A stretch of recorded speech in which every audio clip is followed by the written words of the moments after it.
Բարև Սյունիք, բարև Սյունիքի դարպաս Սիսյան։ Պատրաստ եք փոփոխությունների։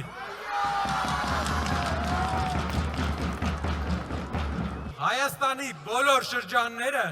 որ ստեղծվել է, որ Աստված մեզ տվել է այս հայրենիքը, ամեն շրջանի համար մեր հայրենիքին տվել է ապրուստի մի հնարավորություն,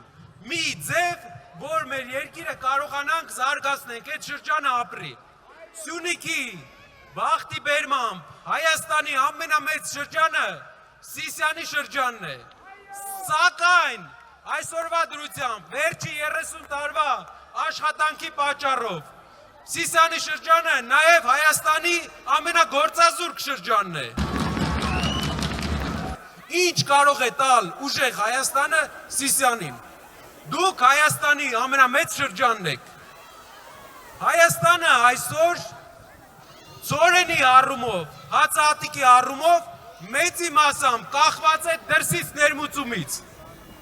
Սիսյանը այս պահին իր վարելահողերի կեսից ավելին չի մշակում։ 140,000 հեկտար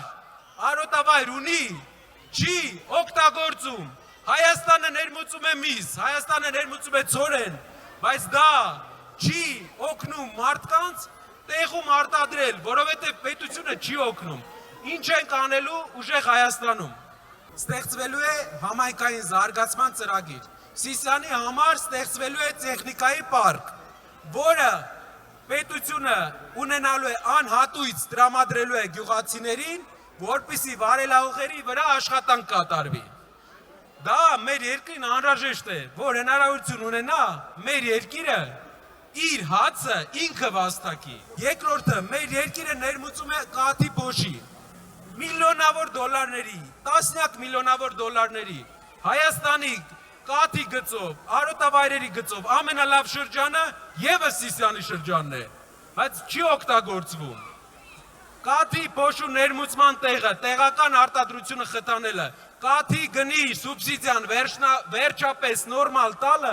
օգնելու է, որ Սիսյանի գյուղերը ապրեն, լավ գնով կաթ վաճառեն։ Դա ոչ թե պետք է մենակ Սիսյանի համար, դա մեր հանրապետության պարենային անվտանգության հարց է։ 70 միլիոն դոլարի 55-ից 60,000 տոննա ներմուծված ապակի գործարանը պետք է լինի այս քաղաքում։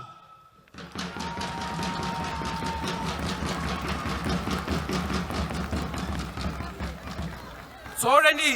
մշակաբույսերի աճ, գյուղատնտեսության, կաթնատվության աճ, գործարան քաղաքում, երիտասարդների համար զբաղվածության գոտի։ Ժողովուրդ, այս ինչ ասում ենք, ծրագիր ենք ասում։ Եթե ուզում ենք լավ ապրենք, պետք է մեկը դա անի։ Մարդիկ կարող են Սիսյանում աշխատանք ունենալ, մարդիկ կարող են գյուղերում ապրուստ ունենալ։ Եվ երիտասարդները վերջապես կարող են ունենալ զբաղմունք այս քաղաքում, որ չգնան քաղաքից Երևան կամ երկրից, որովհետև մարդիկ լքում են Հայաստանը։ Սամվել Կարապետյանը եղել է տնտեսական գործիչ, ինքը իր գրպանից ներդրում է արել իր երկրում, բարեգործություն է արել իր երկրում։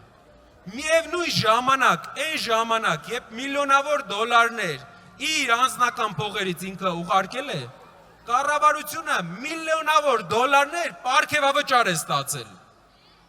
Համեմատությունը, եւ դուք ասում եք ճանապարհի այս մասը կառավարությունն է արել, կառավարությունը ձեր փողերով է արել, ժողովուրդ։ Կարապետյանը իր փողերով է արել։ Պետք է հավատանք, որ հայերին հաղթել սազումը։ Այսօր հաղթանակի օրն է, ուզում եմ բոլորիդ շնորհավորեմ հաղթանակի օրվա կապակցությամբ ու մաղթեմ նորանոր հաղթանակներ։